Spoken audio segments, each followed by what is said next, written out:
Good morning students, welcome you all in Darwin's classes and let us start for class 11, third unit, that means the cell structure and function, and out of that the 8th chapter, cell the unit of life.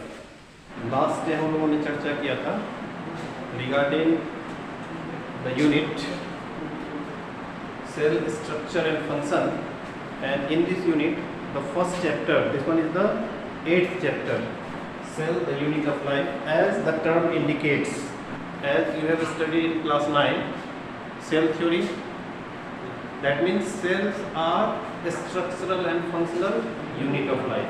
तो यहाँ ये कहा जा रहा है कि आखिर कौन सी ऐसी चीज़ है जो सेल को क्या कर रहा है, लिविंग बना रहा है.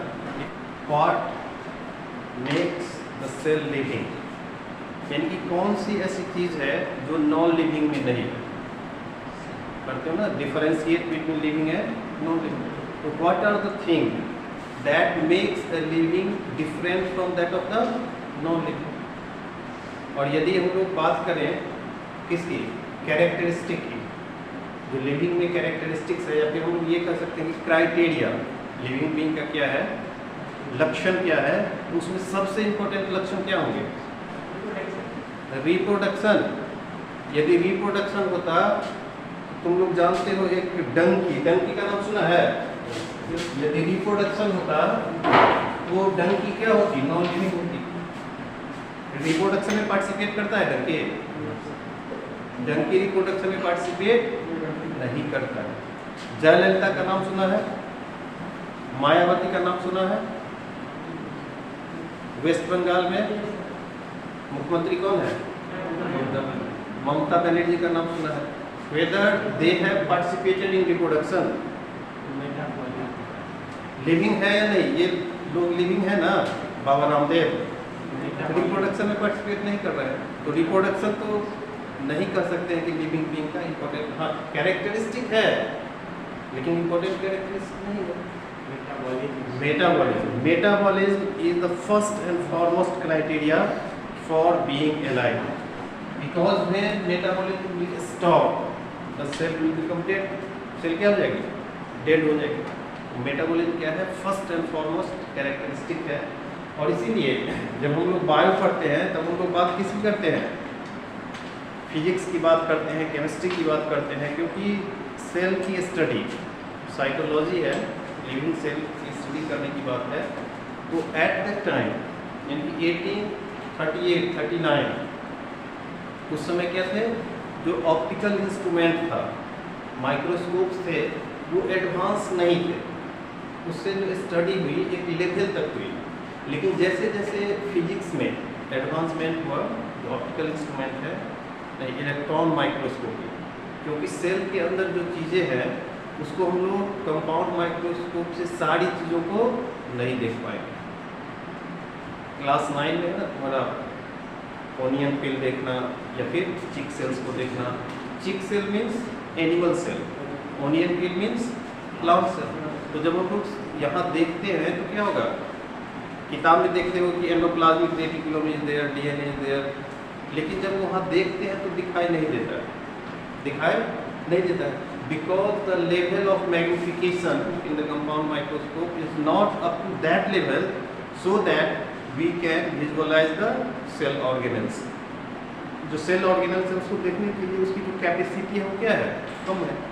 अब एक कंपाउंड माइक्रोस्कोप है, तो इसको जो हम लोग देख रहे हैं इससे होकर के, इसका जो हम बेनिफिट ले रहे हैं, उसकी कौन सी कैरेक्टरिस्टिक्स है, क्या क्राइटेरिया है, क्या है, मैग्निफिकेशन है ना. जो कंपाउंड माइक्रोस्कोप है,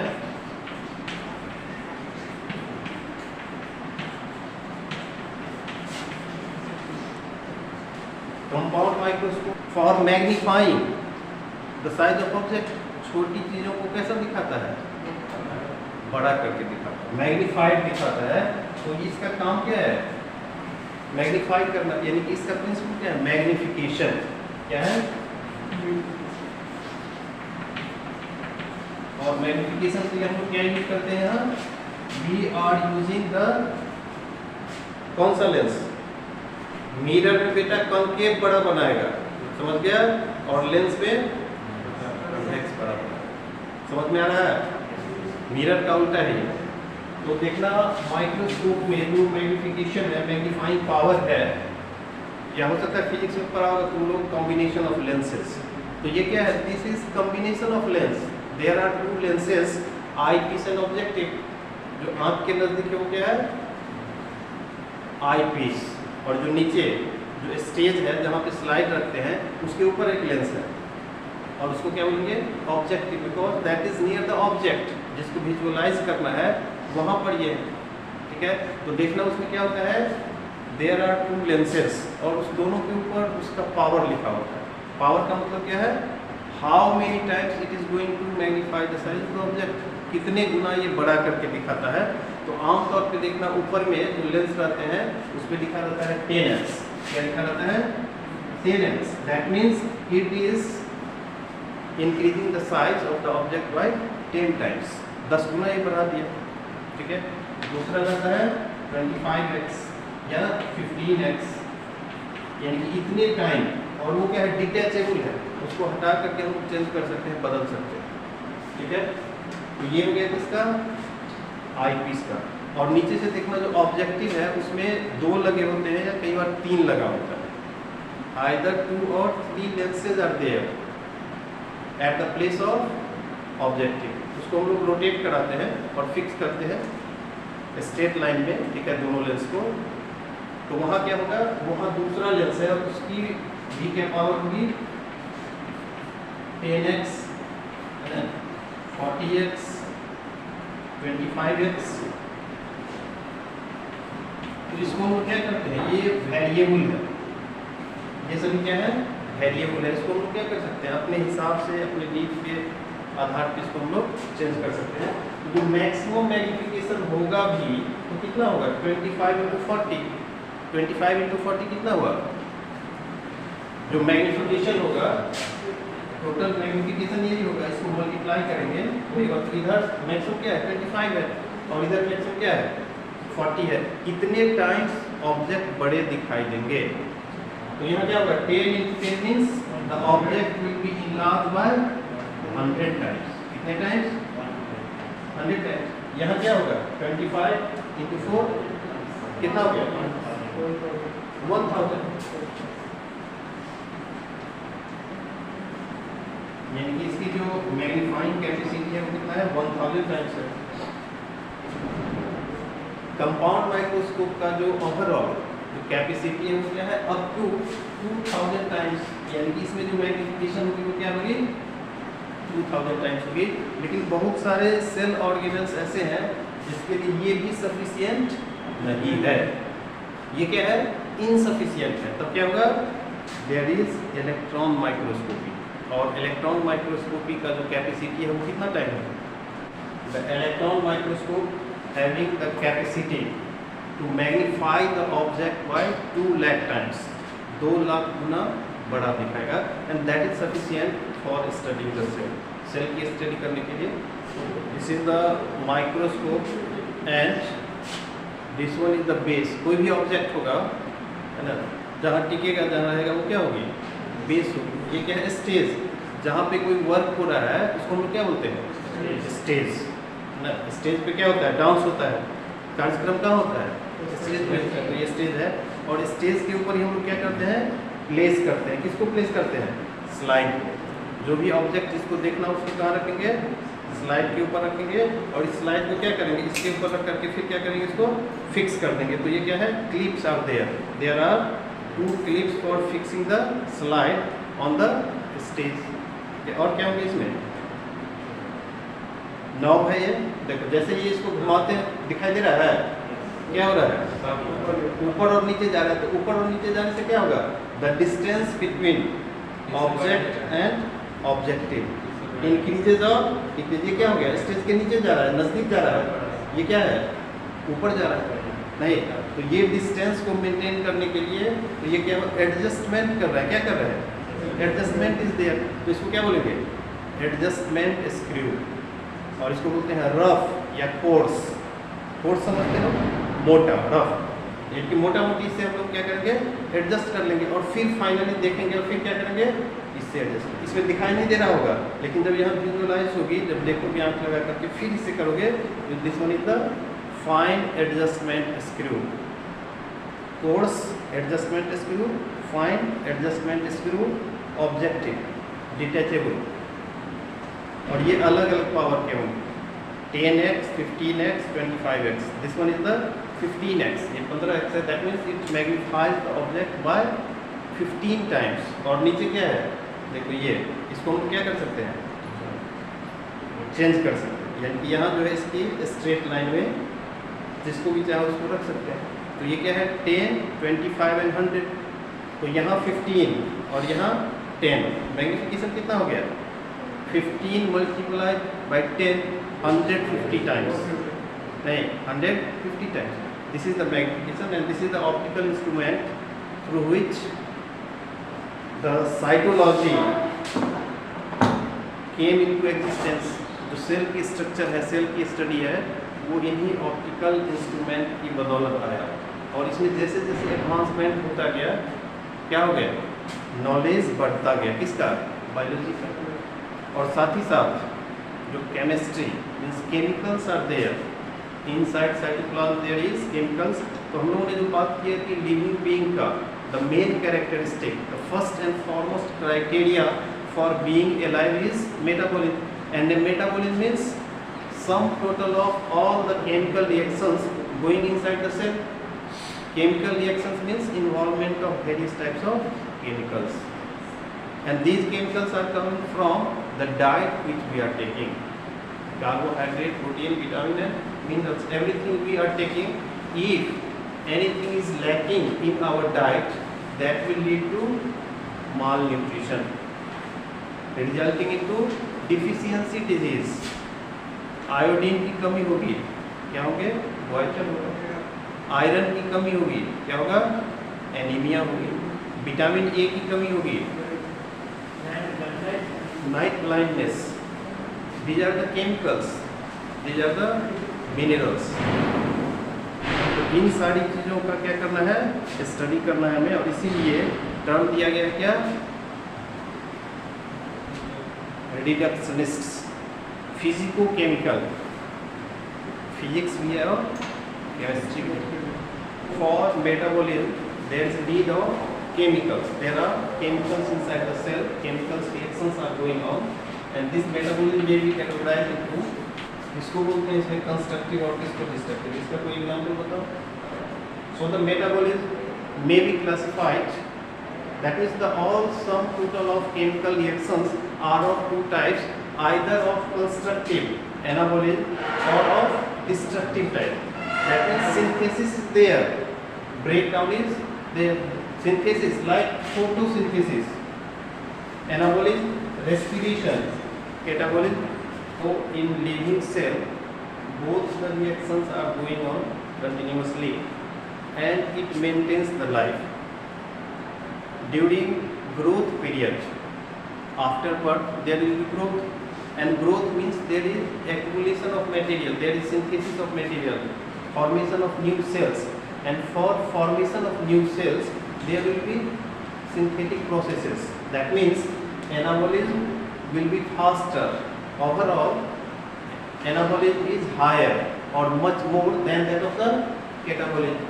And after maturity, after 40 years of age, what will happen, there will be degrowth। Then what will happen, the catabolism will be more than that of the anabolism, and then what will happen, there will be degrowth। Degrowth, that means the needed substance for the functioning will decrease, कम होते जाएंगे। Ultimately क्या होगा, जो भी capacity है हमारी, देखने की क्षमता, सुनने की क्षमता, जो टेस्ट बड्स हैं, ये सभी कम होते जाएंगे। और अल्टीमेटली एक समय ऐसा आएगा कि ये इतने एक्सीड कर जाएंगे इसके ऊपर, क्या हो जाएगा, ऑर्गेनिज्म विल डाई, ऑर्गेनिज्म की डेथ हो जाएगी। कब, जब ये खत्म हो जाएंगे, कम हो जाएंगे, मिनिमाइज हो जाएंगे और ये मैक्सिमाइज हो जाएंगे। तो क्या होगा, जितने भी सेल्स हैं, सेल में जो सिंथेसिस हो रहा था, जो नीडेड सब्सटेंस था, वो बनना बंद हो गया। तो क्या हो जाएगा, सेल की एक्टिविटी सस्पेंड हो जाएगी and that will lead to the death of the organism. That means suspension of the metabolism leads to death of individual. Suspension of metabolism means death of the individual. What is a cell? Cell किसको कहेंगे? Cell क्या होगी? अपने आप में एक independent unit होगी जिसका इंडिपेंडेंट एग्जिस्टेंस होगा. Cell is the structural and functional unit having independent existence. That means they are performing all basic life processes. All fundamental life processes are being performed by the cell. Whether it is unicellular or multicellular. यदि unicellular है, suppose amoeba, bacteria, they are doing everything for their own. Nutrition, respiration, circulation, excretion, everything is being done by a single cell. But in case of multicellular organism, the cells are in a group, in a cluster, forming the tissue and further tissues leading to the formation of organs and organ system. So organ systems are performing a particular task. Even then, each and every individual cells, they are alive and they are doing their own function, their own basic functions. That means oxygen is needed for each and every cells for their respiration. All the cells are requiring energy. That means glucose is to be transported to each and every cells for oxidation, for getting energy. अब हो सकता है कि high temperature पे exposure हो जाए cell का, तो क्या हो जाएगा, केमिकल रिएक्शंस नहीं होंगी. क्योंकि केमिकल रिएक्शंस होने के लिए क्या है, एक ऑप्टिमम टेम्परेचर है जहाँ केमिकल रिएक्शंस होंगे. केमिस्ट्री में पढ़ा होगा कि कई केमिकल रिएक्शंस जो हीट देने पर स्टार्ट होता है. आमतौर पे हम लोग की बॉडी में जितने भी केमिकल रिएक्शंस है, तो जो 35 डिग्री सेल्सियस है, 35 to 40 डिग्री सेल्सियस, वो एक रेंज है टेम्परेचर का, उसको टॉलरेट कर सकता है. हम लोग दूध को क्या करते हैं, बॉयल करते हैं. और गर्मी के दिनों में दूध को दिन में 1 से अधिक बार बॉयल करना पड़ता है. तो क्यों बॉयल करते हैं हम लोग दूध को? Milk is complete diet. It is having everything. All vitamins are there, minerals are there, calcium is there, everything is there in the milk, and that is known by all the microbes. Bacteria को पता है कि दूध के अंदर सारा कुछ है, तो क्या होंगे, bacteria will enter into the milk. Surrounding में सभी जगह है, पहुंच गया वहाँ तो खाना पीना मिल रहा है बैक्टीरिया. न तो स्कूल जाना है, न होमवर्क करना है, न पीटी जाना है. क्या करना है बैक्टीरिया को? केवल और केवल रिप्रोडक्शन, रिप्रोडक्शन एंड और कोई काम ही नहीं है. 40 मिनट में 1 से 2, अगले 40 मिनट में 2 से 4, अगले 40 मिनट में 4 से 8. ये बताओ कि जैसे हम अभी आ रहे थे, कितने बजे अभी आ रहे थे, कितने बजे? 6:45. कितने बजे? यहाँ से क्लास ओवर होगी 1:45. 6:45 में आ रहे थे, ठीक है. 1:45 में लौट के जाएंगे. जब आ रहे थे तो मात्र एक बैक्टीरिया, इमेजिन करो, सिंगल बैक्टीरिया हैज एंटर्ड, इन कर गया मुंह से, ठीक है. आधे घंटे में क्या होता है, 1 से 2 हो जाता है. आधे घंटे में कितने हो जाएंगे, 1 से 2. तो जब आ रहे थे एक बैक्टीरिया, कितना, 1, क्या लिखेंगे इसको, बैक्टीरियम. जब बैक्टीरिया लिखते हैं फॉर प्लूरल, तो जब एक इन कर गया, जब जाएंगे तो वो कितनी संख्या में, 14 बैक्टीरिया. कितना बैक्टीरिया, 14. अच्छा कल बताना तुम लोग, है ना. It is homework for you people. Just tell during this period how many bacteria will be there in our body. So the rate of growth of bacteria is faster at normal temperature, at the range of 35 to 40 degrees Celsius. So there will be growth of bacteria when it has been kept at room temperature. When we will boil the milk, there will be death of bacteria. Boil करके हम लोग क्या कर रहे हैं, bacteria को मार रहे हैं। बैक्टीरिया मर जाएगी, फिर से आएंगे नए बैक्टीरिया आएंगे, लेकिन वो बैक्टीरिया मर जाएंगे। क्यों मर जाएंगे? They can't withstand high temperature. Boiling means around 100 degree Celsius, around 100 degree Celsius bacteria की क्या हो जाएगी, डेथ हो जाएगी। अब बताओ उसमें मिलियंस ऑफ बैक्टीरिया होंगे जिसकी डेथ हो गई होगी, और बैक्टीरिया क्या है, लिविंग है। बैक्टीरिया क्या है, लिविंग है। तो महात्मा जी लोग जो कहते हैं कि हम लोग शाकाहारी हैं, उनको बढ़िया से बता दिया जाए कि भाई इतने हैं इसमें और मर गए हैं। मार कर किस दिए हैं आपको, दूध के अंदर है, दही के अंदर है लैक्टोबैसिलस जिसको आप खाते हैं। बैक्टीरिया लिविंग है, नॉन लिविंग? लिविंग है। और महात्मा जी लोगों का यही कहना है ना कि हम लोग जीवों की हत्या नहीं करेंगे, जीव को नहीं खाएंगे। दिखाई नहीं दे रहे हैं आपको, अलग चीज़ है, लेकिन जब आप बीमार पड़ते हैं तो पता चलता है कि किसका कार्यक्रम है। बीमार पड़ते हैं पता चलता है ना, पैथोजन के कारण है। एक ऑप्शन है कि आपको पहले दिन 1 रुपया, दूसरे दिन दुगुना उसका 2 रुपया, तीसरे दिन 4 रुपया, चौथे दिन 8 रुपया, 5वें दिन 16 रुपया। इस तरह से 31 दिनों की डील होगी हमारी। और दूसरे का क्या है, एट ए टाइम आपको कितना दे दिया, 30 लाख रुपया। ठीक है, तो आप कौन सा लेना पसंद करेंगे?